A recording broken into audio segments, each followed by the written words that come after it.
Starbucks. Can you believe it's been a year since that happened? I mean, a year. Do you remember where you were a year ago? Right now? I remember I was sitting at home on a Saturday when I got the news. 2 black men had been arrested at the Starbucks at 18th and Spruce Streets. My first thought was, what had they done? But it turns out they'd been minding their own business. In other words, they did nothing. Rashawn Nelson and Dante Robinson were waiting on a friend. They asked to use a restroom, but were denied. One thing led to another, and then a video shot by Melissa DePino, who is one of our panelists today, shows the 2 men being escorted out with their hands cuffed behind their backs like common criminals. I was outraged. I could tell from my social media that people all around the city and elsewhere were upset as well. Philadelphia Police Commissioner Ross's initial comments that his officers did absolutely nothing wrong didn't help the situation either. The next day, I headed to Philadelphia to the Starbucks, where I saw Asa Khalif, who is also on the panel today, standing with a bullhorn in his hand, surrounded by a crowd of protesters. TV cameras were everywhere. It was on. It was on. It was on. Back at the newsroom, we got word from Starbucks that the company's CEO, Kevin Johnson, himself was headed to Philadelphia to deal with the situation. In a moment, I'll ask members of the panel to share with you their recollections of that tumultuous time. But first, let me introduce the entire panel and also let you know that we did invite Starbucks to come and be with us here today. But that invitation was declined repeatedly. But we will continue. To my immediate left is Abdul-Aliy, a co-founder and trainer for the Black and Brown Workers Cooperative.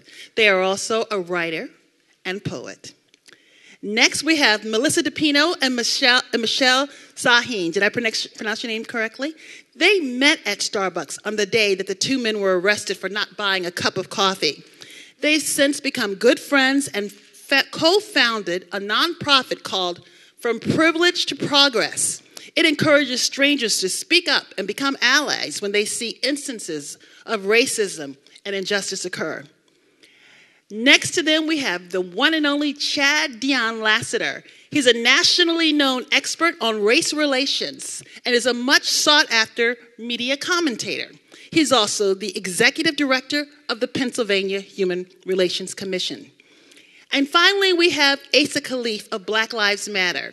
He's a longtime activist who became socially, well, I don't know what's right the word, when his cousin, Brandon Tate Brown, was fatally shot by the Philadelphia Police Department in 2014.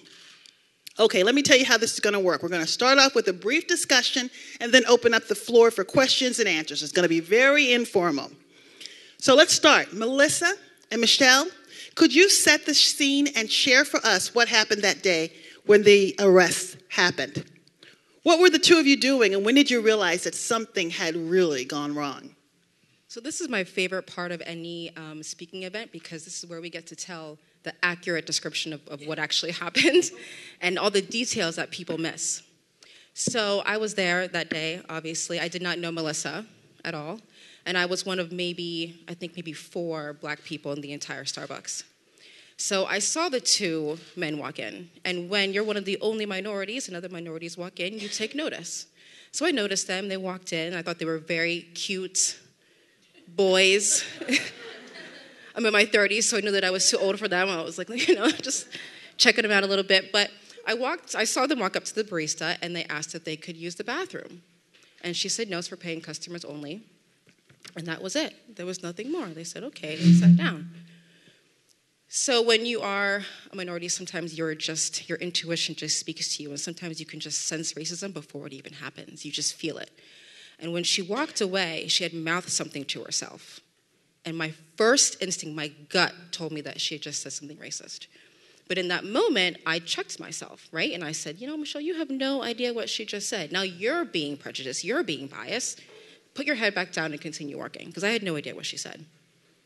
But about 10 minutes later, the cop showed up. So I look up, and I'm like, okay, what's happening here?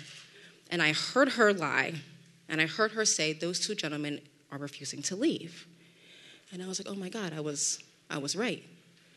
So the year previous, I had been back to Africa. That's where my family's from, back to Ghana, and I had visited a slave castle. And so that whole year, I was focusing a lot on America and the systemic oppression. So when I saw those two men, it was impossible for me to not do anything or say anything. I mean, the one guy actually kind of looked like my brother. So I'm picturing my family being in that position. Same demeanor, calm, following all the rules, but being discriminated against. So I said, I have to do something. And if you've ever had like a panic attack where you start to get shaky and you start to sweat and you don't know what you're going to do, but you're going to do something, that's how I felt.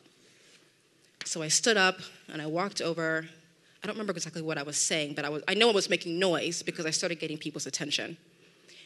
And, oh my goodness, so many details. I saw the cops walk in. There was no investigation, by the way. There was no, what did they do? What did they say? She said they refused to leave, and the cops were just like, okay, we're going to remove them. Now, mind you, there was a white man next to me that had been there for 45 minutes. He hadn't bought anything. I saw a white girl walk in mid-jog, use the bathroom, and leave. Now, I remember thinking to myself, like, that's odd. Like, I wonder if she works here, or maybe, you know, she's here all the time. How did she just get the code? Obviously, I wasn't really doing my work because I wasn't really watching the scene around me. But I said, no, this is absolutely insane. And Melissa was the only other person in the entire Starbucks to actually stand up and say something besides me. I mean, you have a room full of people. Half of them don't have coffees. Yet there are two men being arrested for the exact same thing almost everyone else in there is doing. So I'm yelling and I'm screaming and I'm sweating. And the cops walk in and I walked up to the one officer, and I said, why are you doing this? And he told me to go ask the barista, as if there was no, accountability or responsibility on their part for what they were doing. So I said, okay, which is also interesting that he was allowing me to go confront the barista. He told me to. So I said, okay. So I walked up to her and I said, why did you call the cops? And her face got like as red as Asa's tracksuit. I mean, just bright red. Her chest got bright red. And she said, oh, I can't say, in a very like damsel in distress type of voice, as if there was something else, but little did she know, I had been watching the entire time. So I said, well, I can tell you, nothing happened. I saw them walk in. So when she realized that, she ignored me, and she actually walked away from me. She walked down the Starbucks aisle, and I was like, oh no, you are not going to ignore me when I'm talking directly to you. So I followed her, and I asked her again. I said, did you feel like your life was in danger? Did you feel like you were threatened? And she ignored me. So I stood back, took a deep breath, yelled some explicits at her, went back to my table, packed up my stuff, and when I turned over and I looked and I saw Melissa staring at me, and I was like, oh my God, it was like really, really quiet, right? Because no one was doing anything or saying anything, and that's when she stood up, and we got pretty much half the Starbucks to walk out with us that day, and that's how we met. Yeah, well, Michelle recounted everything, and I was sitting there watching, and one of the things is I had been in there the prior week, sitting there for an entire hour waiting for my son, and I never ordered anything, and then I left after an hour, and I saw this happen, and one of the things is, when I think about how I felt at that moment, what got me to say something, I mean, just watching this happen, watching Dante and Rashawn sitting there with these 8 police officers around them, just remaining perfectly calm. I mean, just watching them, probably really afraid, really ashamed, all of those things, I saw it in an entirely different way than I had ever seen anything before in my life. I mean, like, to be real, honestly, like, I had never spoken up like that in my life. I'd never seen anything that blatant, but I'd never spoken up like that in my life. And then when Michelle and I got outside, I said, oh my God, somebody has to put this on social media. So I was like, I'll just do it. And I wrote this caption, which is kind of like ungrammatical, but it's okay. It got the point across of what was happening. And then within like 24 hours, it went completely viral. I had first just shared it, and then I thought, okay, like I'm gonna also share it to a couple of people that might get it out there. And I shared it to Sean King and to DeRay McKesson, and I don't know how it got where it got, but by the time I saw Soledad sharing it, I was like, oh yeah, this is going to really hit. And one of the I learned so much that day, and every single day after, and every single day leading to this day, and I'm sure forward, there's always something new to learn. But one of the things is that there are so many people like me who are white, maybe, middle-ish aged and, younger and older, who don't really know what's going on.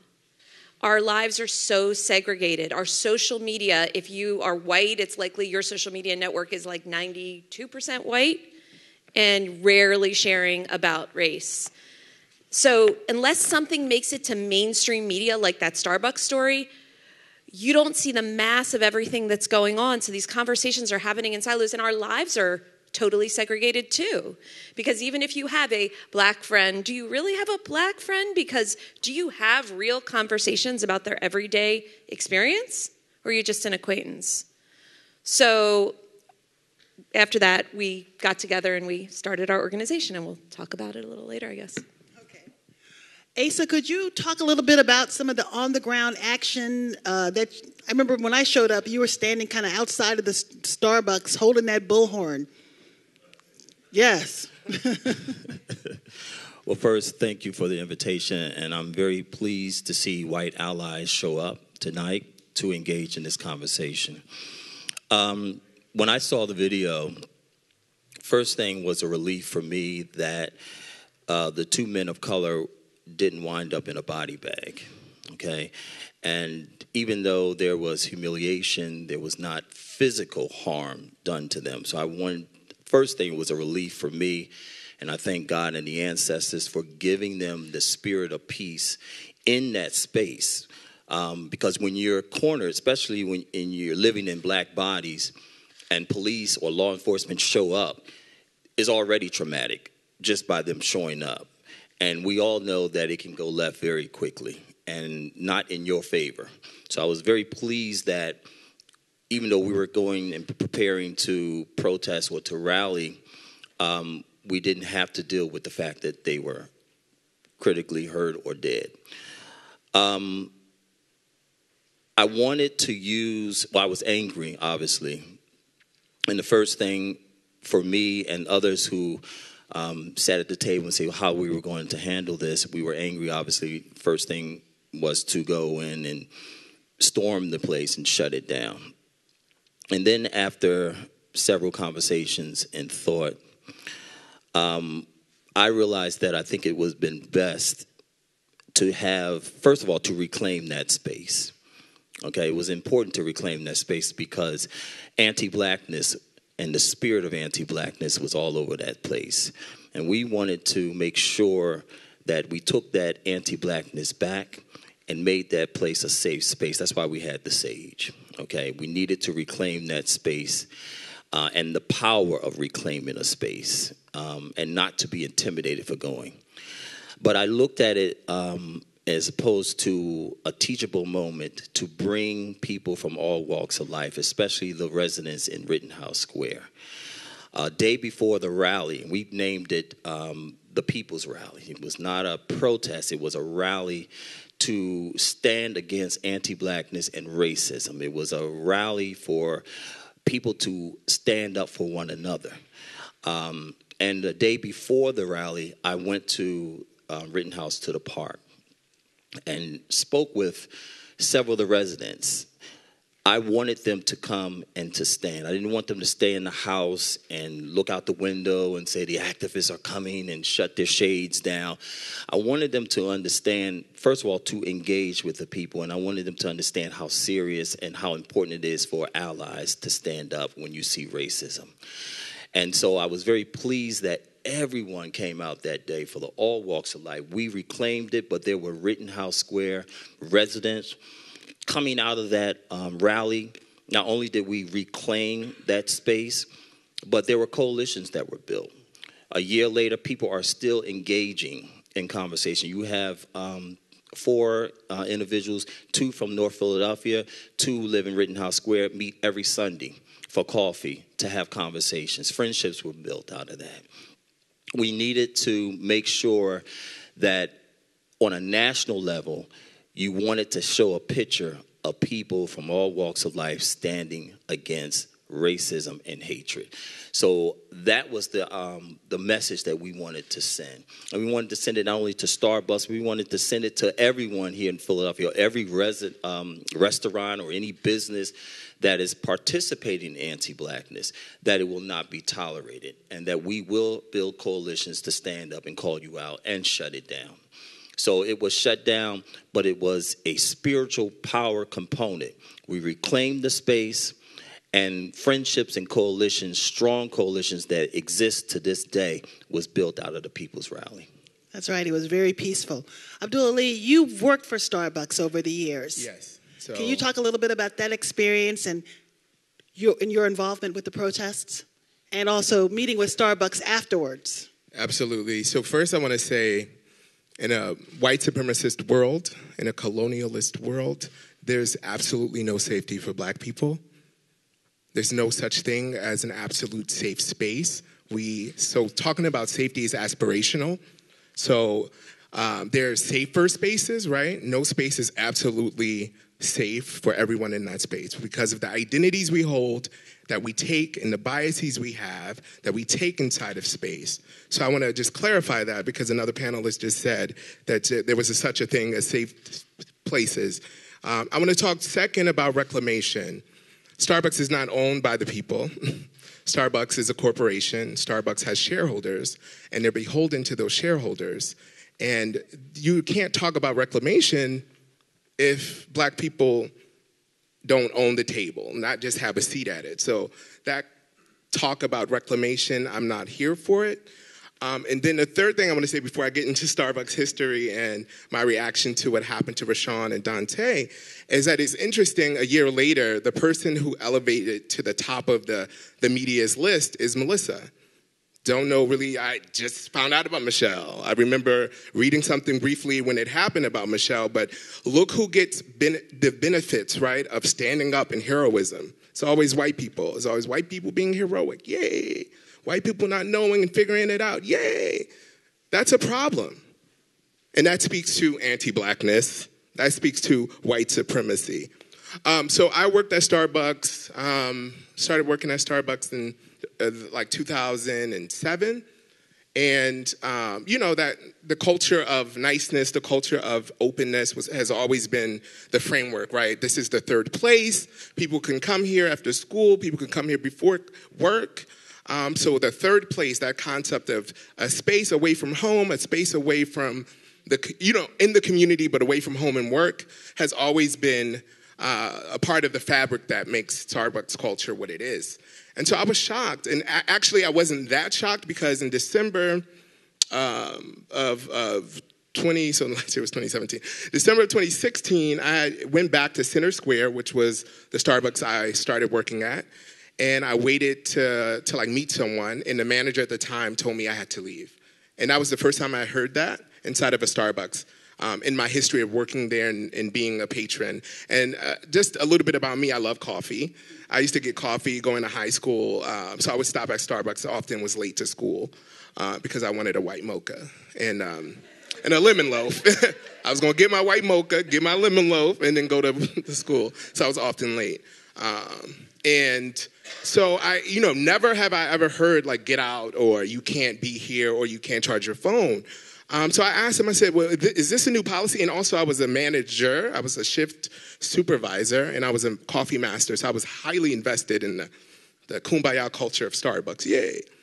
And so I was like, so is this a new policy? And he was like, yeah, it's a new policy. I was like, well, where is that policy? It's not publicly placed in the store. So he showed me a clipboard, and it said safe and welcoming. And it said something, the language I wish I had taken a screenshot, but it said something about like if the person doesn't purchase, they can't be in a space and use the bathroom. So when I saw the video, Melissa's video, I was not shocked because as someone who does organizing in Philadelphia, I'm clear that we live in a racialized world, and I'm clear that nothing really ended in terms of racism or white supremacy just because of the 1963 Civil Rights Act, and that there's always been racialized public space. And black people have always been surveilled and targeted in public space, and this is nothing new. And so I was moved to action, of course, because I'm a movement person. And so I began to talk to people, my comrades in Real Justice Philly, at the Black and Brown Workers Co-op, and then figured out how we could intervene and be in that space. All right. So suddenly, here we are in the midst of this protest. You had the CEO from Starbucks flying into Philadelphia. You had protesters blocking the streets in front of the Starbucks at 18th and Spruce Streets. The police commissioner was backtracking on a statement. The eyes of the world were on Philly. Chad, could you please talk about the kind of conversations people began having as a result? I mean, this was a moment. It really was a moment. Yeah, I want to first and foremost say that we definitely need to humble ourselves and be thankful for the activists that are on this panel. A lot of us are on the macro level, and then there's the meso level, but then there's the micro level. My colleague to my left is to be commended because oftentimes we try to put him in a box with regards to speaking truth to power. The bullhorn is needed. Frederick Douglass said, agitate, agitate, and agitate. And he does it in a way that I haven't seen in this city, and I'm born and raised in this city of Philadelphia, been here for 47 years. I think one of the things for me was when we looked at the whole aspect of the world's eyes were on the city of Philadelphia that's anything but a city of brotherly love, oftentimes, or sisterly affection, it reminded me of Charles Mills's The Racial Contract, this whole aspect of who gets to determine the demarcation of space. And so I wasn't amazed at this occurrence because it's part and parcel of the black experience. When W.E.B. Du Bois talks about the problem of the 20th century is the problem of the color line, we can reach consensus in this room, hopefully, that the problem of the 21st century is the problem of the color line. What Du Bois is talking about is white supremacy. Who juxtaposes who can come into space? I also wanted to make sure that for me, that individuals were not suffering from a vicarious traumatization, because the historical trajectory of everything that we know to the contemporary moment really display for us that this is an ongoing continuance where you have Freddie Gray, you have Mike Brown, you have Sandra Bland, you have Eric Garner, and then now you add to the context personal experiences like his cousin and multiple others that can speak to this. And for me, it was a moment where it wasn't about the politicians. It was about a paradigm shift in grassroots organizing. It was change from the bottom up, not from the top down. It wasn't those individuals who, because of posturing and placating and oftentimes ingratiating, displaying with false generosity, came to the context, to the space to try to steal the press. It was really about individuals who were saying, let's reclaim this space and let's also speak back to not just what we tend to kind of be soft on when we verbalize this whole aspect of implicit bias, but really white supremacist ideology. Deeply rooted in the birth of a nation, D.W. Griffith's birth of a nation, consciously and subconsciously, that's where she was operating from. We try to make some whites feel comfortable by verbalizing that it was implicit bias. It was white supremacist ideology. It was white supremacist behavior. And then one of the challenges we had also is why? Why is that? Why is it that when black bodies are in spaces, it's negated, whether it's driving while black, going to church while black, going to the synagogue while black, being in the library while black, reading some of the great books of our time while you're black. And then this whole aspect that you have to prove your humanity. This whole aspect that you had to prove your humanity, I think for Philadelphia, it had to happen. It's unfortunate that it happened to those individuals, but I think what it did was it provided us an opportunity to do the coalition building that is so needed in this city. And for me, that's in the same tradition of Martin Luther King and Rabbi Abraham Yeshua Heschel, creating that beloved community where you can say words like white supremacy and institutional racism and white privilege, and it's not an indictment against white people. But if white people take it that way, we're not here to apologize for that, because that doesn't happen to white males, right? And we can expand this when we talk about some of the challenges that we see with black males in the democracy being killed by impunity by some white officers. We don't see that happening to white males. We see white males like Dylan Roof and others go into a church in Charleston, South Carolina, slaughter black people, and then they're given a biopsychosocial assessment. And blackness is not given that. And so when I looked at this situation, it was tragic. I was very proud of the individuals who came to the context, not trying to steal the news media spotlight, but who were genuine, authentic, and organic and fluid and operating in and out of that space. I think the other thing, too, is for me, it was a dark period because I had just left the University of Penn to become the executive director of the Pennsylvania Human Relations Commission. We're the top civil rights enforcing agency in the Commonwealth with regional offices in Pittsburgh, Harrisburg, and Philadelphia. And so I started on May 25th, and I asked the question, did the Starbucks incident come to the Pennsylvania Human Relations Commission? And unfortunately, my regional director of the Philadelphia office, she said, no, that went to the Philadelphia Human Relations Commission, not connected to us. We have something called the Pennsylvania Human Relations Act, where that Starbucks situation had to come to our office. They could have dual filed with us, and we could have called for an investigation into spaces that discriminate against people of color, providing civil remedies, recommendations, and things of that nature. So it was a kind of a dark period for me because I thought we should have been actively involved in that. But from a strengths-based perspective, I was also excited to see that there were individuals on every side of the color line and gender line who were simply saying, we're going to speak back to this form of institutional racism. On a personal note, I thought that Commissioner Ross, he jumped to conclusions. And I was really hurt by that because he's a personal friend of my family. His dad eulogized my brother 9 years ago. I texted him, I called him, I told him I was very disappointed in him.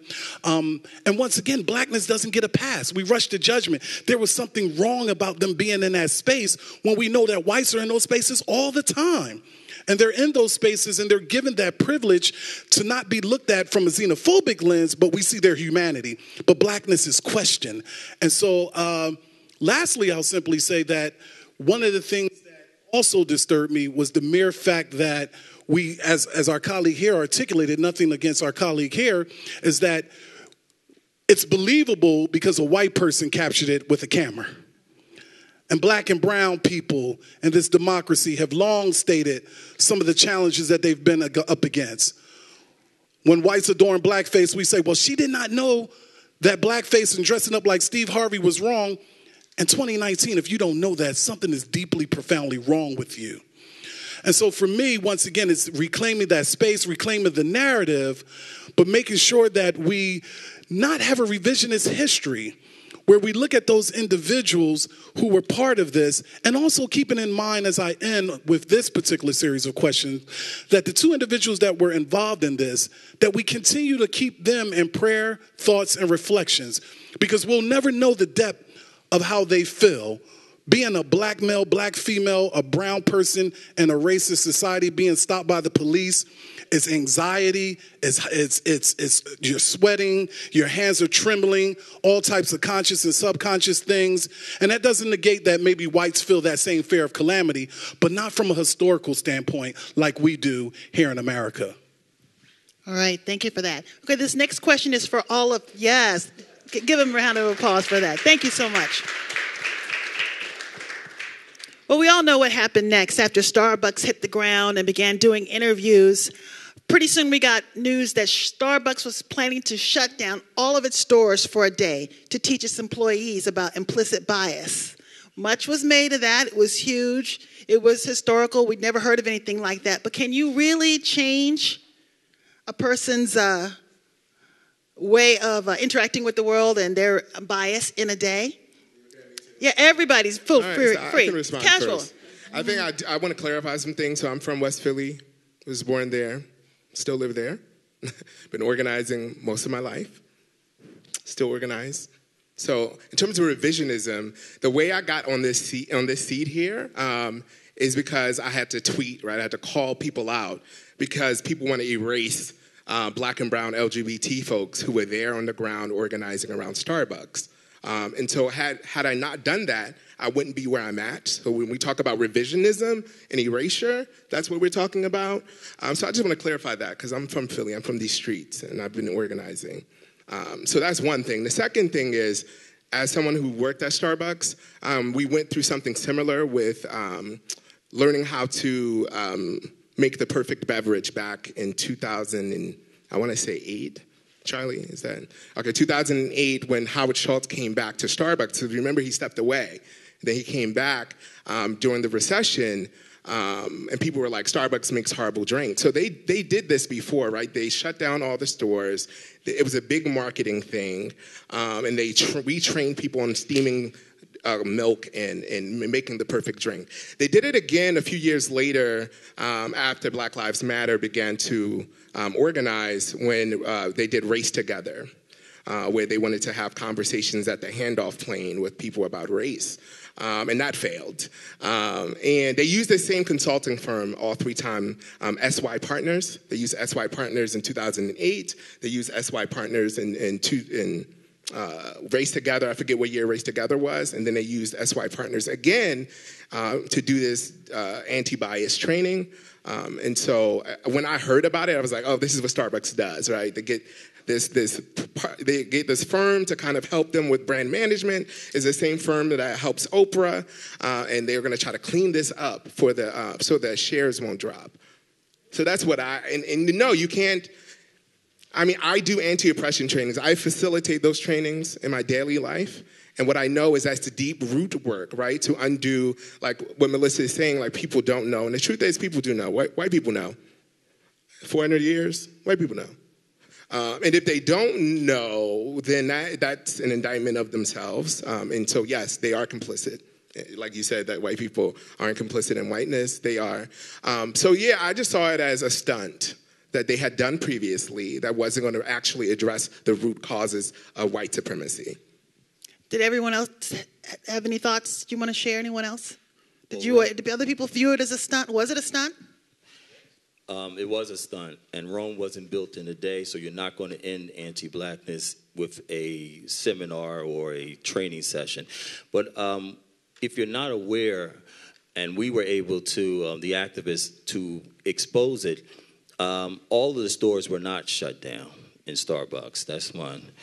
And 2, the employees had the option to go to the training or to take a day off. Really? I thought it was mandatory. It was labeled mandatory, but we were able to discover, and it's public knowledge, that you could opt to not attend. So what was mandatory on the surface was not actually mandatory. We knew what it was from the beginning. It was to save their butts. It was a cleanup stunt. It was to make them look good. Even now, a year later, even encountering with, Melissa, this former CEO, having private conversations, didn't want to take responsibility and trying to change the narrative as if to say that the 2 men of color were responsible for their own disrespect. So, and Starbucks, who came last year, made promises with activists, had conversations with activists, and then disappeared and not returned anyone's phone calls. So you're not the only one that's not receiving the phone call, return call. I mean, the point is you're dealing with a corporation. Their bottom line is not people. Their bottom line is money. And Starbucks, that particular store, had a reputation, which we also were able to uncover, of racism and anti-blackness. The manager, who was no longer with the store, was documented and exposed to of calling the police several times on black and brown people. This time she just got caught, So they've had a history of that. And also with hiring practices that they said they would work on. How many people of color are in management positions? I mean, they gave a form of unity, a form of togetherness, a form, with their brand. And that's not what they are, And so a year later, these things are still happening, not necessarily here in Philadelphia, but there was one in Chicago, where and other places in the state where employees and former employees are saying nothing has changed. I would think that having a mandatory anything is not going to work, because you cannot change the hearts and minds of people. I think what Starbucks failed at is to not continue this conversation, to have one day and then everyone gets a day off and decides, okay, now racism doesn't exist in our corporate offices is not the way to do it, number one. And then, to underline, they lied. So you planted the seeds of deceit, number one. And that's why now we're a year later and nothing has changed, and now the roost, chickens are coming home to roost to show exactly what Starbucks truly are. Mm-hmm. I think it's up for us, though, and I think for all the activists, whether you agree with the way certain activists do things or not, I will always have respect for activists because we put our bodies on the line. Right. And it's a thankless job. We do this out of passion. We do this as a calling, in my opinion, for a higher power. It's up to the activists to continue to hold Starbucks' feet to the fire and to continue to give the truth to those who are following it with this story. So it wasn't the politicians that made Starbucks walk that fine line. It was the activists. It was the activists, the people who took to the streets. Melissa, could you talk a little bit about that incident that Asa referenced when Howard Schultz, the former CEO, was in town at the Free Library and when you spoke out? Yeah, so first, my opinion is it was a PR stunt. I mean, who knows what the intention was with the training, but it was a self-guided training. You can Google it and see it online. I mean, it's really nothing more than you could go online and find something like that and do it yourself. Besides the fact that I did have the opportunity to encounter Howard Schultz when he did his book tour. And I had seen him on CNN the evening before where he mischaracterized the event. And he the way he described it was he said that there was a verbal exchange between the two men and the barista or the manager. And then, so she called the police. Okay, so that was first level one. And I thought, okay, I had already bought a ticket to this event. I had emailed every single email I could find to get near Howard Schultz, but of course no one answered me, but that's fine, because I wanted to say, oh, is there a way we can work together? Is the way we can talk? I mean, it was a very nice outreach. So I go to the event, I pay my ticket for his darn book that I just, whatever, and I sit there, and Bill Kristol is interviewing him, and he says, oh, well, can you describe the event? Well, not only did he describe the event wrong like he did the evening before, but he made it worse. And he said that there was a verbal exchange in which the manager felt threatened by the two men, and therefore she called the police. And I was sitting there and I was trying to and I thought, oh God, ever since that day, I said, I can't not speak up because this is what I do now. I speak up. So I stood up in the middle of the event and I said, excuse me. And I said, the way you are describing that, what happened that day is wrong. I saw it with my own eyes. And the way you're describing it perpetuates the problem that you claim you're trying to solve. And he got defensive and combative almost. And I didn't get anywhere, and the event went on. And then afterwards, he called me back for a private conversation. We talked about this. And I'm going to tell you, that man did not do his own training. He did not do his own training. He continues to say, I don't see color. He continues to put forward this story of, when people ask him about diversity, he says, I grew up in the projects? Really? That's what you're going to say? Okay, there are so many things wrong with that. We can't, maybe you can deconstruct that. And he listens to Colin, right? And then he tried to say to him, and then I said, well, I'm just asking you to listen to me. I'm just asking you to listen. I'm asking you to tell the story correctly. And he said, I have listened. I listened to Common. I listened to Brian Stevenson. I thought to myself, he just black-friended me. And I said, well, maybe you listened, but you did not hear. So I said, you have a responsibility. You have white audiences who think you know what you're talking about.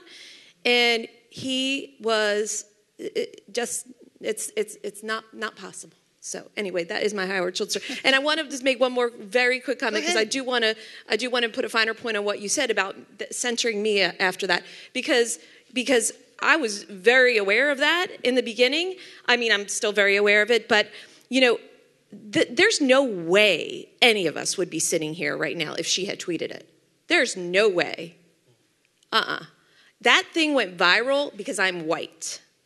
Okay? And because a white person was saying something that's palatable when I say it. So part of what we're doing is we're making people aware of that.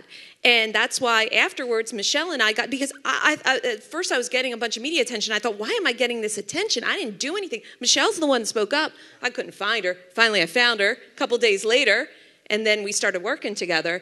But what we did that day is model, sort of unintentionally we did it, model. She spoke up. I amplified her voice. And then that's how we got some traction, we believe. So I think that's an important point. Yeah, I just wanted to say that institutions are made up of individuals. So it may have been a stunt from a PR perspective, but the hope, and we're not optimistic or pessimistic, we should be prisoners of hope. The hope is that the individuals who received the training, they got something out of the training. The other thing is individuals like Brian Stevenson, Attorney General Holder, and multiple others, you wanted to become a both and. They should be working in conjunction with these activists to ensure that they implement the things that they say they should do. And then from a teachable moment perspective, maybe other organizations have said, let's be proactive so we can deal with the challenges of xenophobia, transphobia, homophobia, male privilege, white privilege, and things of that nature. And so we don't want Comcast, and I'm just looking at Philadelphia and other organizations, to have occurrences before they become proactive in that space to say, let's do something. But certainly I agree with everyone on this panel that it should be a continuance. It should be an ongoing thing, and there needs to be a watchdog, and that watchdog should come from those individuals who did the training as well as the activists to hold them accountable. And then there should be some infrastructure within Starbucks to simply say that we're going to make sure that we have public trust and that we do quality assurance and that we're doing these ongoing trainings for individuals as well. I just want to clarify something. So number one, I don't ever want to be a prisoner, even of hope. The second thing is, because I'm an organizer and I organize on a daily basis, and because I have a history of working at Starbucks locally in Philadelphia, and I know people who still work there and have worked there, I know personally from my connection to all of this, and to Rashawn and to Dante, that training absolutely failed. And I know privately, because I talked to the people who orchestrated the so-called training, that, and I challenged them on this point, you don't have any facilitation. You have a self-guided module. And I've been, again, because I worked at Starbucks, I know what those modules look like. I know the kind of technology they use. So it was self-guided modules.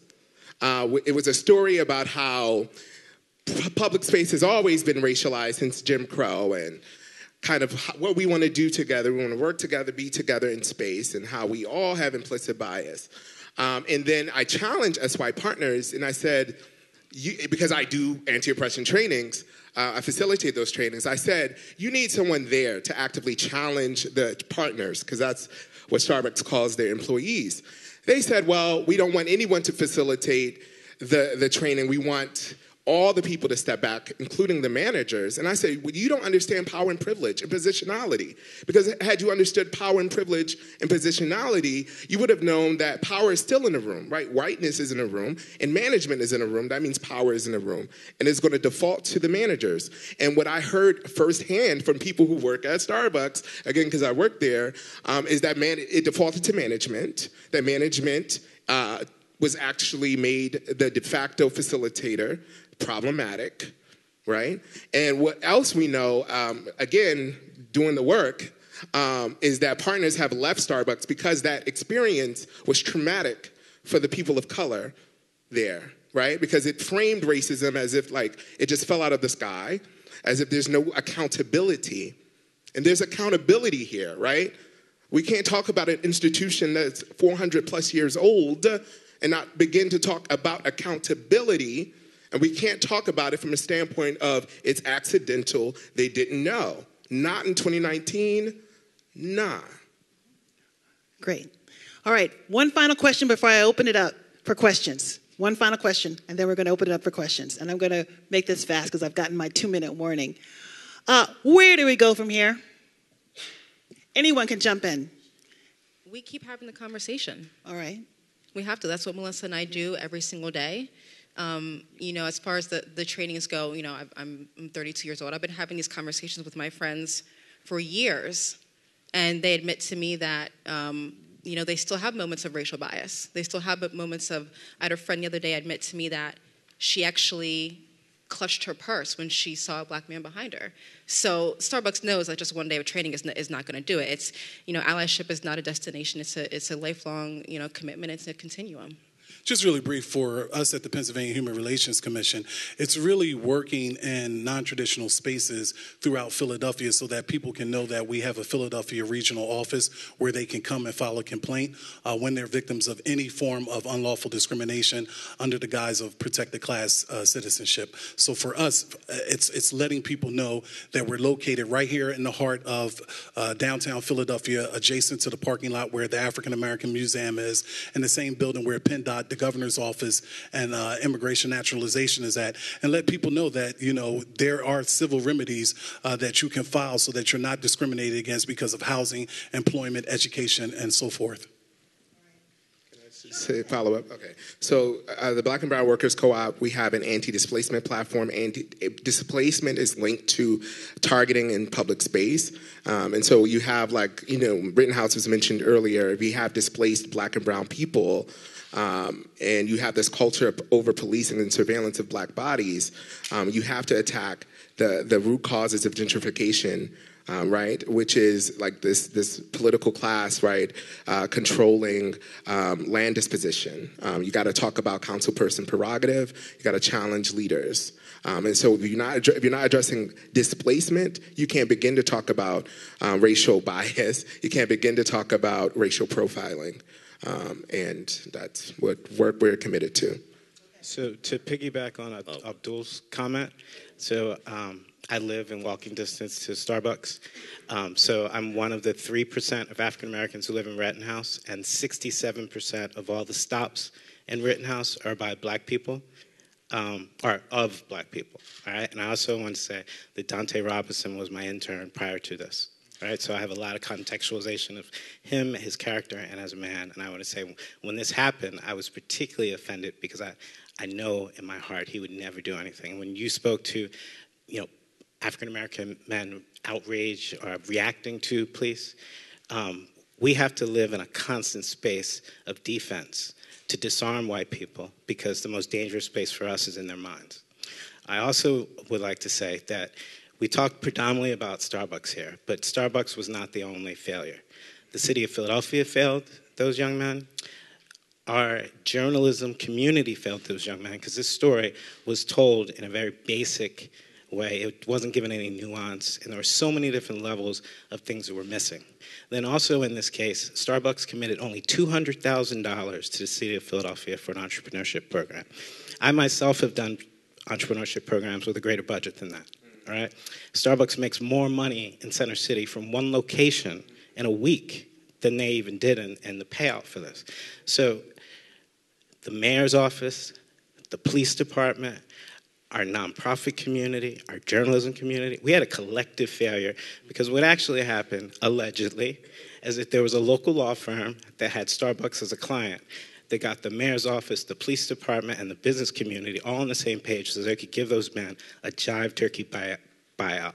They gave them some money for college, and they gave them that little program, and it was a ripoff. And we should all be ashamed. Thank you. That's a great point. That $200,000 request for proposals. I tried to find out what happened to that before this event, and It'll be announced next week. Oh, it's going to be announced next week. Who's going to get it?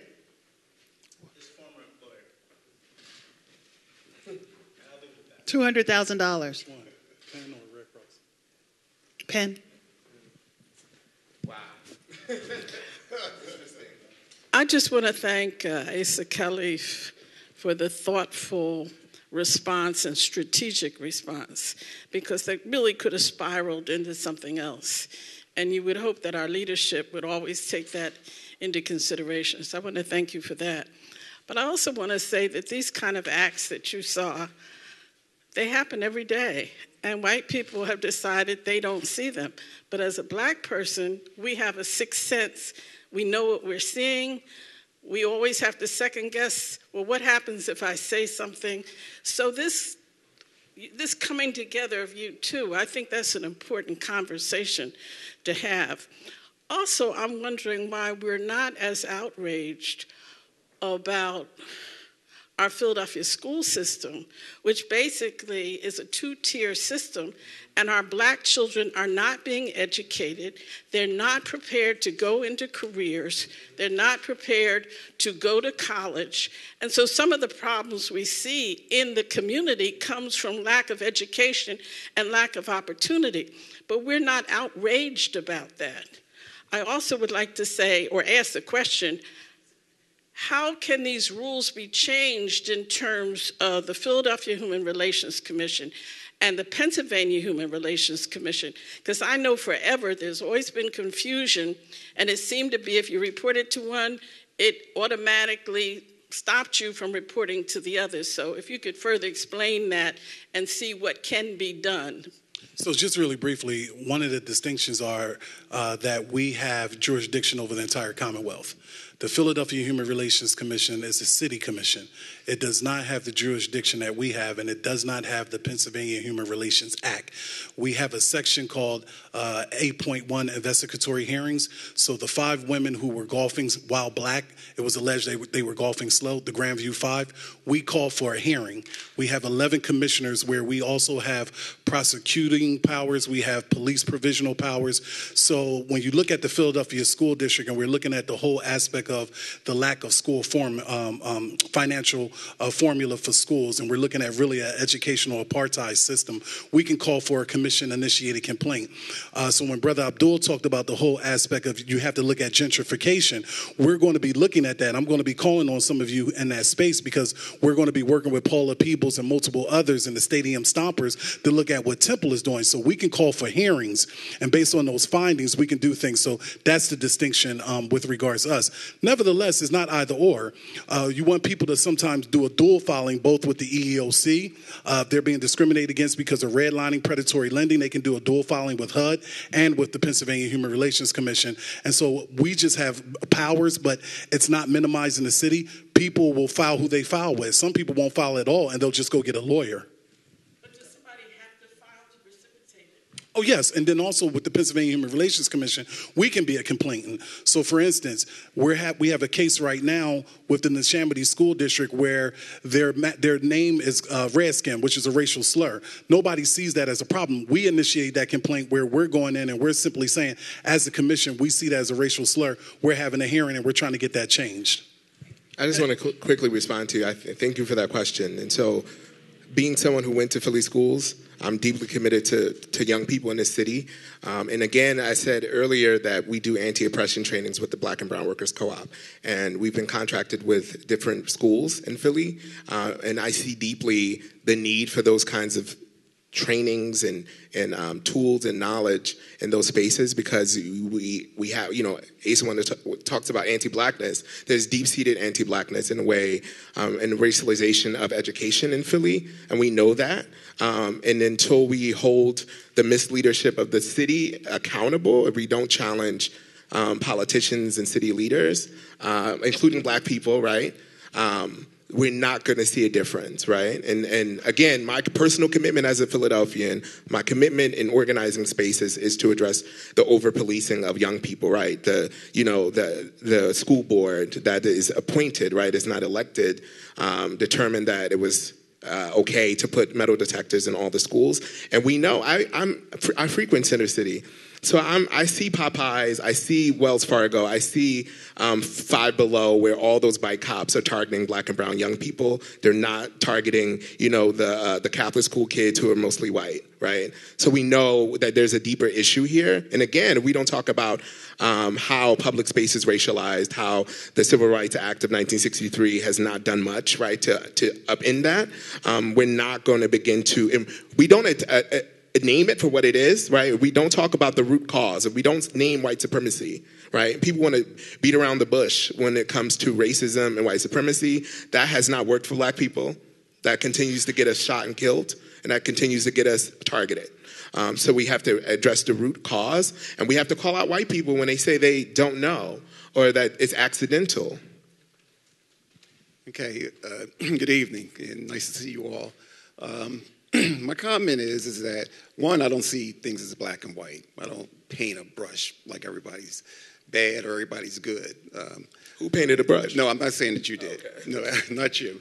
But what I'm saying is that we have to understand that in Philadelphia, we do have people in office who look like us, but don't stand up for us. I remember years ago, a lot of years ago, I had a little too much to drink and found myself in the back of a police wagon, very, very inebriated, and I was, making a lot of noise with the police officers and telling them, they need to let me go and all kinds of things. And there were some other people that were in the same police wagon, and I told the police officers that I was Wilson Gould was my uncle. He was the mayor at the time.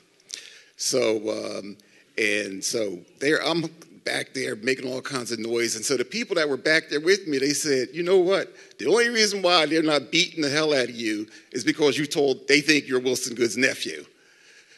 What I'm trying to say is that if we don't have people who are in office that look like us and don't stand up for us, then this is going to continue to happen to us.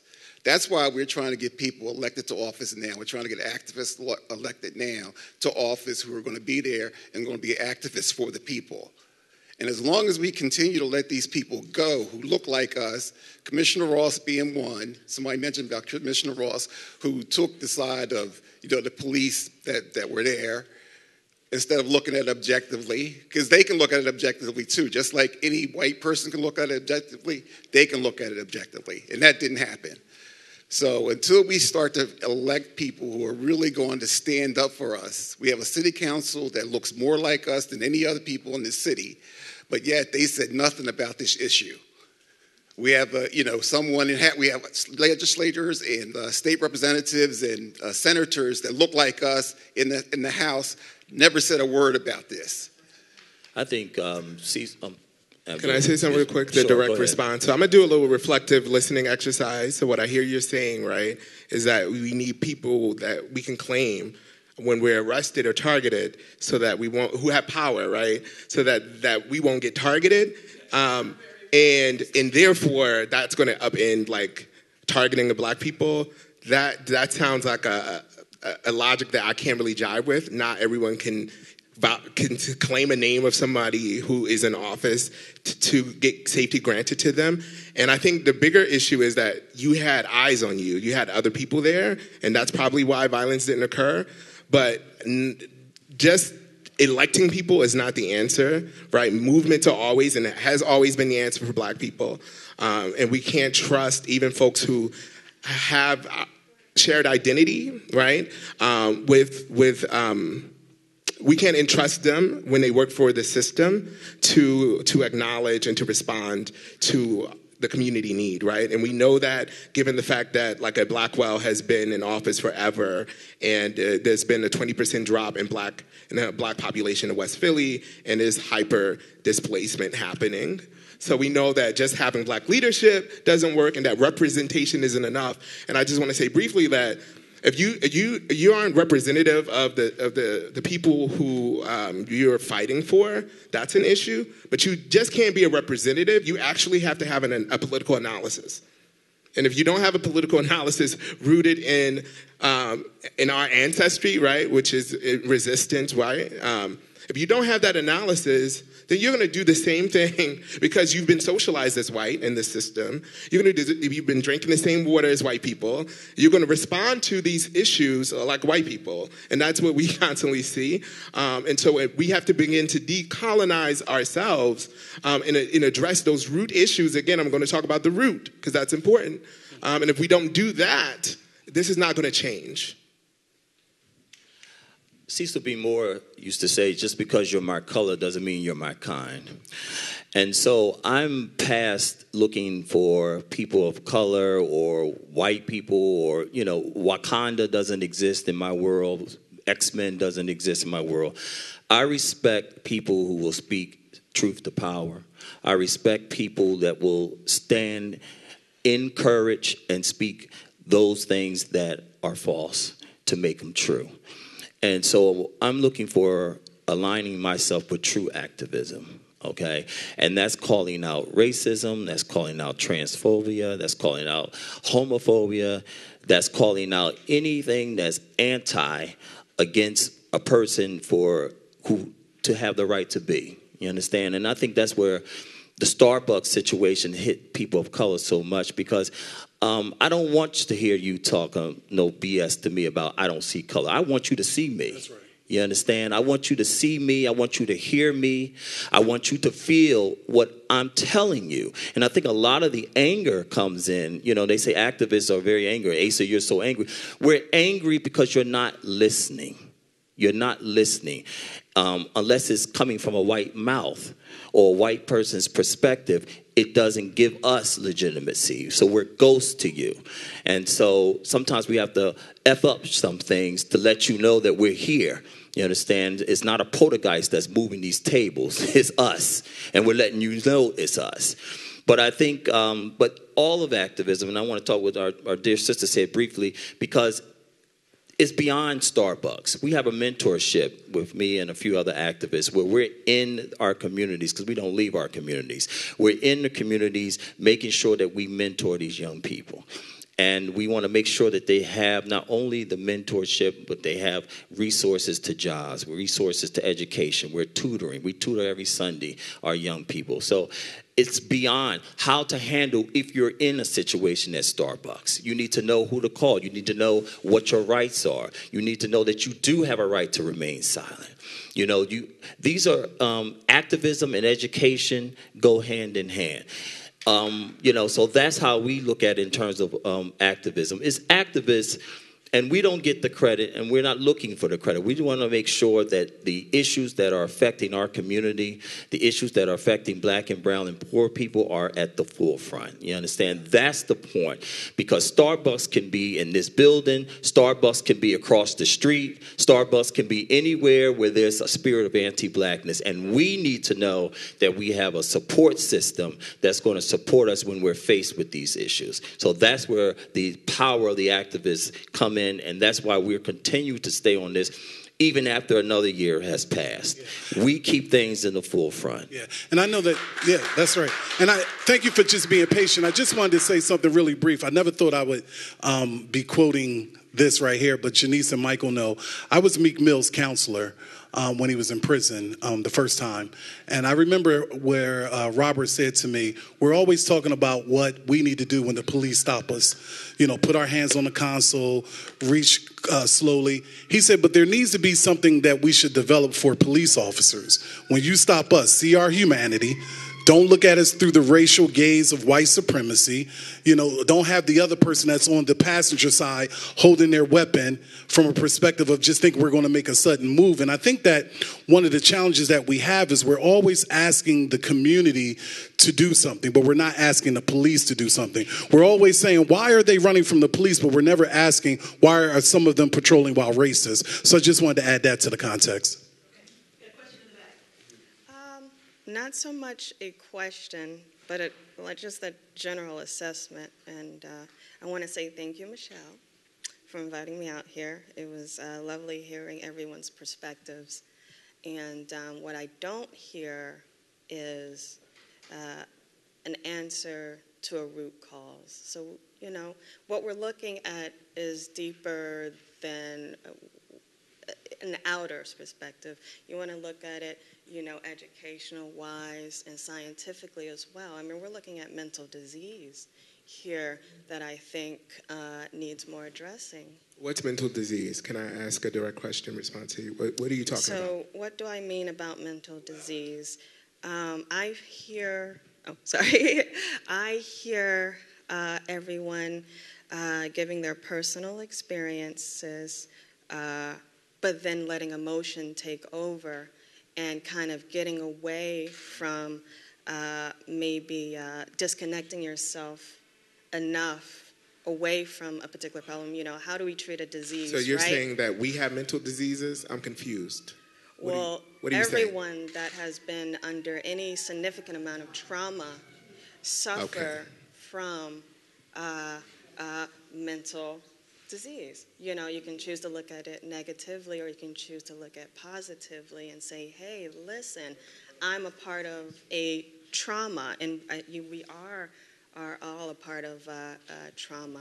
I think white supremacy is the disease that's inflicting the trauma on people of color. Exactly. So if we know what that is, you know what I mean, why aren't we not getting more medical professionals involved? You can get notes from your doctor to say that this is affecting me, in which you can take to the proper, commissions of what have you, to better support whatever argument, so you won't be another looked over. Can I respond? I'm sorry. Mm-hmm. So one of the things, I try to model, speaking from a place of knowing, right? And speaking from a personal space. Mm-hmm. And so I tend to challenge folks who say, collectively, people are dealing with this issue. I would rather people use I statements, one. And I don't think that it's appropriate to talk about collective trauma outside of the context of just saying that. I don't think it's appropriate to say mental disease. I think, we have ancestral trauma as Black people. And I think, like Asa said, this is a system, right? These are systems interconnected, rooted in colonialism, rooted in white supremacy. So that's the root. And so I think part of it, too, is I try to challenge internalized stuff. So internalized anti-Blackness sometimes looks like always saying that we don't have our own answers, right? Sometimes internalized anti-Blackness looks like when I just clearly said I've been organizing, right? And looking at organizing as not the work or not the response. And I want to challenge that, because that is the work and that is the response. The response is our community. The response is talking to each other. The response is we call us, right, which is to avoid over-policing in communities. Real Justice Philly has organized a campaign called We Call Us, where we call each other, and we do community-rooted mediation, and we don't call the cops, and that is the work. Just 1 second. Sorry. Just to clarify, because I know you mentioned counseling for trauma. So I wanted to speak on that briefly, because that is also important. That's something that we also provide. And we're working with psychiatrists and therapists for free to offer. They're offering their services for free. I personally had to go through therapy when my cousin Brandon Tate Brown was murdered by the police, because the anger and the sadness was affecting my judgment in terms of how I activate. So I understand, definitely. And there is a point, but we can do it all. It has to be all under the chant that we say we must love and support one another. We have nothing to lose but our chains, because having that type of anger out of trauma is a chain as well. So I get what you're saying in that, in terms of it. And, I wouldn't phrase it as a mental illness, but I definitely understand and I agree, because it worked for me. There is a place, Jesus can fix it, but then there's also, there's also professional people that come in. We don't really culturally go to therapy. It's always been, we went to the church and it was frowned upon. But I do want to, validate that there is a place, especially if you're doing this type of work and you're dealing with trauma on a daily basis. If you're organizing, you meet all types of people and you're dealing with all types of issues. But yes, there is a place not only for support here, and we're our best support. Christ, the spiritual component, but there's also therapists who are willing to put their services online for free. I personally know that, to help activists, because we're dealing with trauma and we're dealing with other people's trauma as well. So we need to be able to separate that to heal ourselves as well. So I understand that part.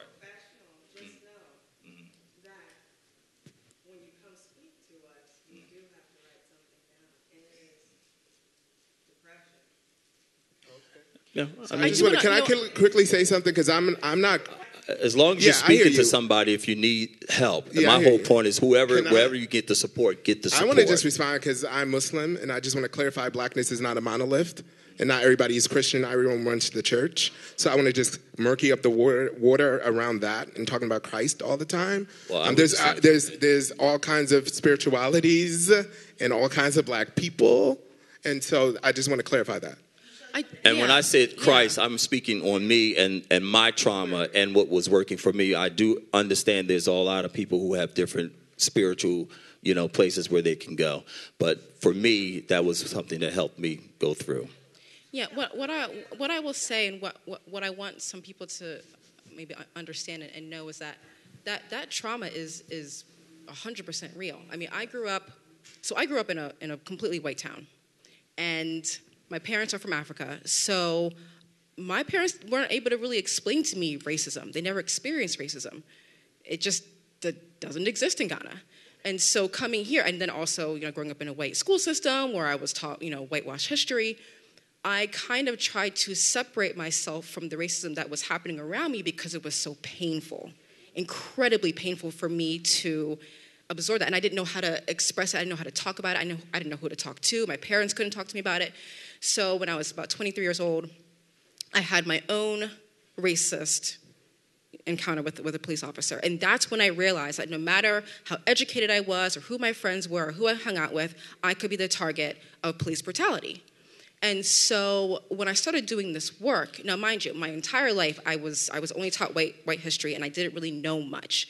So when I started doing this work and I was taking in these stories day after day after day after day, there was a time where I was sitting in my apartment last year, and I remember, I will never forget this feeling. I was sitting there, and I felt this shift in my body that I had never experienced before in my entire life. Inside my body, it was like, whoosh, and something like dropped. And I was like, what was that? And I just remember feeling it was dangerous. I was scared. I was like, I have no idea what that feeling was, but that felt really scary and dangerous. And I ended up making friends with this black doctor who's also a yoga instructor who uses yoga to heal race-based trauma. And she talks about how so many of us, people of color, have race-based trauma, but we don't always recognize it. And she uses different yoga poses to help heal that. And she goes, Michelle, a lot of people don't recognize those feelings, that mind and body connection. You have a physical response to constant trauma. You have high blood pressure. You can develop mental disease. I mean, literally, in that day in my apartment, I was scared. I was by myself because I was constantly taking in stories that I had never heard before. I had never known before. And so that's real. I had to learn how to balance all the stories that I was reading. I was like, okay, for a couple hours a day, look for the stories to post and then stop, Michelle, because it's dangerous. It is, when you're doing this work, this activism work, it is emotionally draining. So I 1,000% I went and talked to someone. So I appreciate you saying that. I'm a native of Philadelphia, and I am really committed and have committed the rest of my life to causing impact in this particular conversation. 40 years ago, I went away to school, and I had a horrific experience in being related to as non-human, equating racism as non-human, where my professor said I'd be lucky if I got a D in her class, and that was my first day in the classroom. And since that day, I've been on a quest to really look at and inquire into and study race relations and why people operate the way they do, what's the impact of that, and what is it why are we even here? And where I've come to is that 400 years ago, the country was framed. And the framing of documents and language and words that had us currently living from those words, not knowing those words are shaping and framing our community, the way we live, black people, white people, everyone is being currently framed by those documents unknowingly, because I wasn't human in those documents. I wasn't a human, I wasn't a citizen, I was nothing. I was a property. However, if I relate to her today, who does not know that she's being shaped by those words, or is not aware of, or is not present to, that she's being shaped in the living of her life by those documents, then what I'm interested in is eradicating all of these relationships that don't work. Then I will come to her as if she's someone who did something to me, and she doesn't even know me. And she may do the same to me. So in going on that quest, I've actually been, for the last 2 years, leading conversations in places that I never imagined myself, leading, on the main line, in Mount Airy, in, other places, uncovering that who we are as a people, as humans, we're literally living from that. And people aren't aware of that. I know a lot of the time, there are some people who do things on purpose, say things on purpose, but it's not everyone. Like Michelle, she may not have experienced racism. We look alike. Every day in my life that I've been present, recently being arrested for something.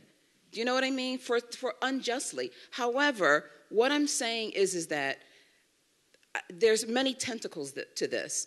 The framework, exploding that framework, having everyone become human and be human, that's one way. Another way is awareness, having these conversations all over the place, because this village up here and all the villages that are having these conversations is what it takes.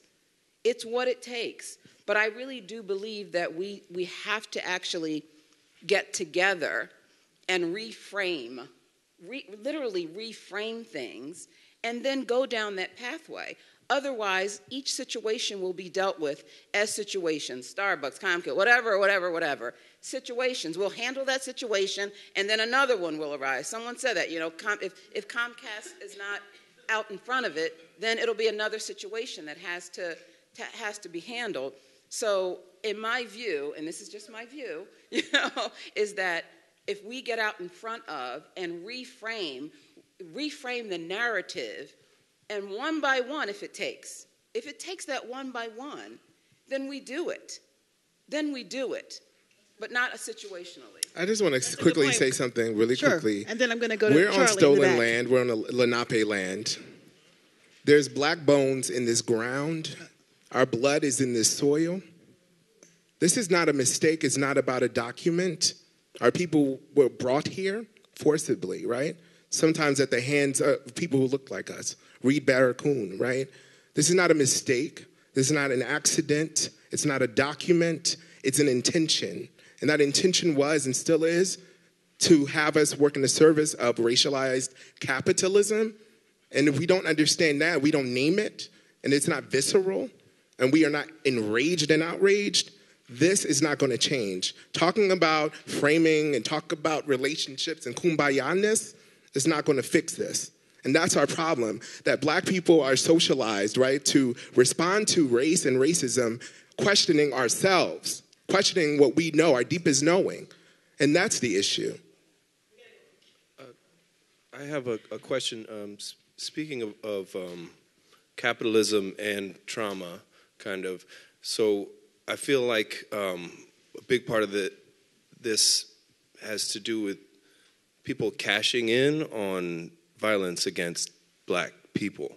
So, like, there's a lot of people who get paid off of violence against black folks.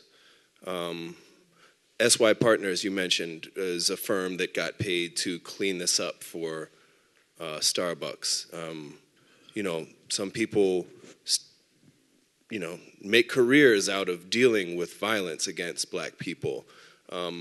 how do we keep those people accountable and make sure that the money that they're making off of violence against the black body is well earned and isn't actually perpetuating more of the problem? That's great. Excuse me. Thank you. That was a really great question. Thank you. Who's going to answer it? All right. What do you think? I just know that Last question. when I look at our prison system, and when I look at the work of Frantz Fanon, where he said that an oppressed people begin to mimic and imitate the behavior of the oppressor, that's internalized oppression. And every time we look at the news, for the most part, we're hearing about black-on-black violence, but that's a myth. People kill people that they're in close proximity to. We never turn on the news and hear about white-on-white violence, Asian American Pacific Islanders on Asian American Pacific Islander violence, Native Indigenous people, on one another. And I think for me, when I look at Pennsylvania, steel, coal, and mining and the railroad industries have gone away. And we're creating these prisons in these small towns where we're putting them down, and the people who are getting the jobs are lowly educated white folk. And then the work of Michelle Alexander, but even beyond her work, is that black and brown bodies are the chattel. And so it's capitalistic driven market. We're told to go to school and come out and work for what? Organizations. We don't encourage entrepreneurship, not generalizing or stereotyping. So I think one of the things, I don't know what we do to force that narrative to keep it front and center, but I can just simply say that the work that I've done since 2003 with the first African-American all-social work group called the Black Men at Penn at the University of Penn, Black Men at Penn School of Social Work Incorporated, was comprised of all of us who have PhDs or masters, and we come from West Philadelphia. I was born and raised 4433 North 9th Street, Hunting Park. So Hunting Park served as the landscape for everything that God intended for me to be. And I'm a respecter of people who are people of non-faith as well. And so for me, it's creating an organization with individuals who look like the people that are oppressed by DHS and the system. Putting ourselves in these spaces, be it prisons, mentoring youth who have a parent incarcerated in a state of federal prison, and doing things that we can do. I've worked with Secretary John Wetzel to create a policy that every single state institution in the state of Pennsylvania, all 24, have arts and crafts in the visiting room. U.S. World Health News, they picked that up because there's something about play therapy and, not stereotyping, but there's something about children also reading to parents because sometimes parents don't know how to read, and there's also something about the bonding aspect. But I think that a lot of the things that we've heard on this panel is very true. I don't know what happens when we have a frank conversation where we reach consensus that there were humanity that was taken and stolen from Africa, brought here and made into slaves, that we are on stolen land, that, there can be no justice, and all those things that are not just phraseologies, but they're real. I don't know how we address white supremacy, which is as old as empire. I don't know. One thing I do know is that we have to continue to say that post-racial is a mirage. This whole aspect of talking about we're post-racial. And I like what our colleague said. We have to get beyond the kumbaya, the tiptoe through the tulips, the we shall overcome, the touchy-feely kind of stuff. And some of the greatest work comes out of conflict. We're getting ready to celebrate the 150th year birthday of Gandhi. And there's some criticisms, but conflict brings about some form of structure. Sometimes it has to be chaos. And lastly, and thank you for indulging me, when we see the activists, and whether it's in Ferguson or Philadelphia, people say, well, why are they destroying property? But nobody has been able to answer the question. If it's not property, be grateful that it's not property. And this is not a call for violence, but it's not personhood. It just seems to be property. It's not personhood. And so when King says that rise of the language of the unheard, where should people dump that trauma and that vicarious traumatization that's there and all the things that we've gone through, whether it's sexual abuse, whatever, that we've not reconciled within our spirits? We have to figure out a way to address it. But it's oligarchs, it's plutocrats, and then it's we the people. And we the people can win oftentimes when we fight. That's Can awesome. I just quickly respond? All right, yes, briefly, and then we're going to have two more questions, and then we're going to have to wrap it up. Yeah, I think so. One of the things is to get a commitment from people like Melissa, right, to invest in the communities from the money that you're making. You need to make a commitment to invest that in Philadelphia communities, black communities, right? I don't know what your commitment is. I don't know what you and Michelle talk about, but I think that needs to be outlined and that needs to be shared publicly because you are making money because of your proximity to whiteness. And I want to say, too, and I want to name this, because this is the elephant in the room. I mean, Michelle is a dark-skinned black woman. Is that you identify as a woman, right? And she's a beautiful black woman, but I'm talking about being dark-skinned as I am as well, right? And the response to dark-skinned people is oftentimes to not see us, right? Is oftentimes to not ask us and not expect expertise and not think that we are experts, right? And what we know is that Michelle is an expert. Michelle is beautiful, right? And so we don't begin to unpack what that means, colorism, talk about anti-blackness, right? We don't talk about it, name it, and address it. We're not going to move past this moment we're in. Okay. Okay, I want to say thank you for your time and for the panel. I reached out to Michelle on Facebook, and I happen to be a retired Philadelphia police officer. We had a 2.5-hour conversation, and it was really, really influential and educational and understandable. And I was explaining to her that even being in the department as a female, there was so many situations that I found myself in that was just so unfair, so wasn't right, so racist. And yet I had to learn how to deal with them because there is a way you deal with them.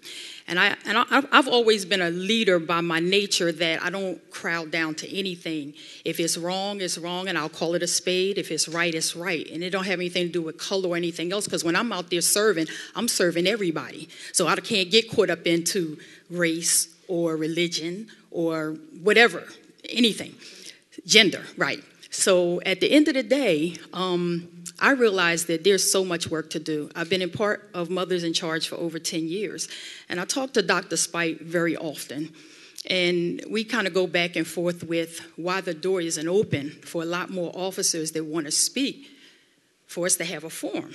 Well, first of all, if you're not ready for the change that's going to come with what we're going to say, then I guess the door wouldn't be open. Because I've been going through that for years. Because again, it's like I have something to say, and it's like put your hand down.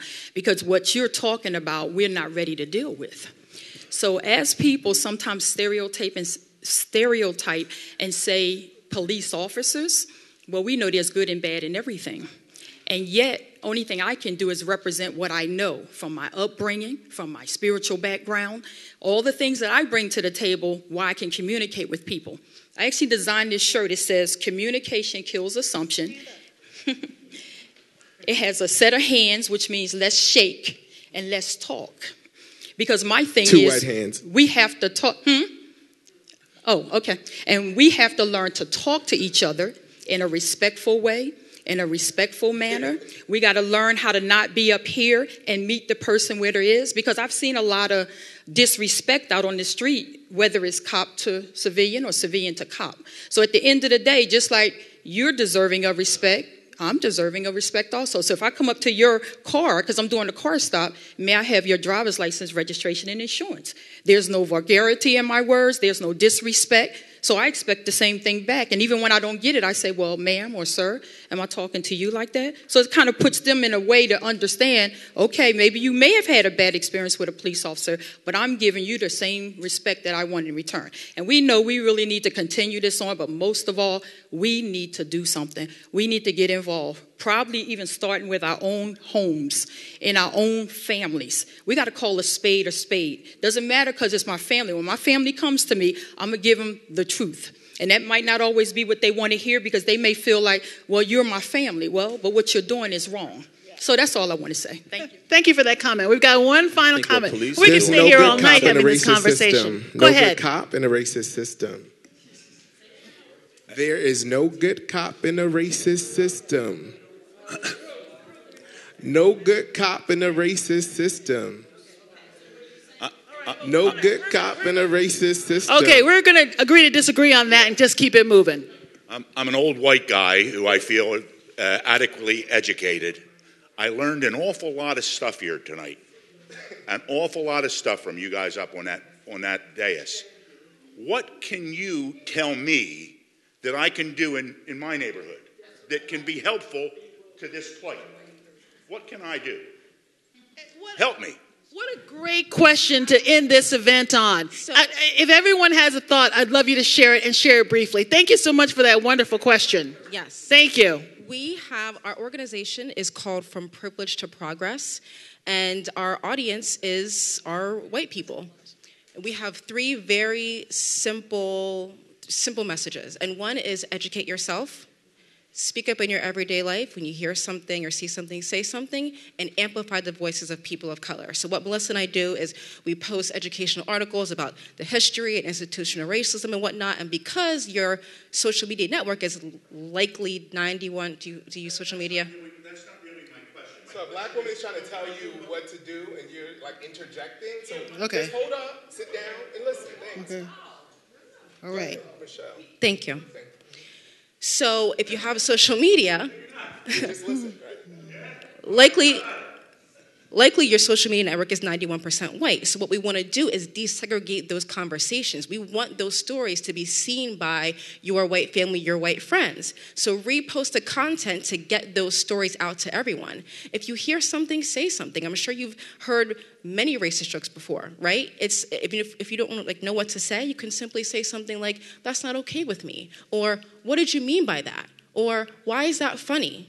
Things like that. You can come to our website. We have a guide on what to say in racist situations, and then amplify the voices of people of color. That's exactly what Melissa did that day in Starbucks. I was talking, no one was listening to me, and she stood up with me to say, "Listen to Michelle. She's talking, and she has something to say." So in other words, speak back. Don't just ignore things. Yeah. Yes. This is what you can do. You can take what you've learned today and apply it in your space when you go home. That's how you become an ally. You have the courage to speak truth to power. You have the courage to speak out when you see anti-blackness in your situation. And you can lead by an example. I believe you can change the heart and minds of people if you're consistent. So take what this sister said, this beautiful sister, my friend, and the other activists here on this panel, because we tell you this sincerely. You understand? And maybe it's a little passionate, but we're speaking truly from a place of knowledge. We want you to educate you. I believe that you were sincere when you asked the question. This is what you can do. Take it, the information, and apply it in your space.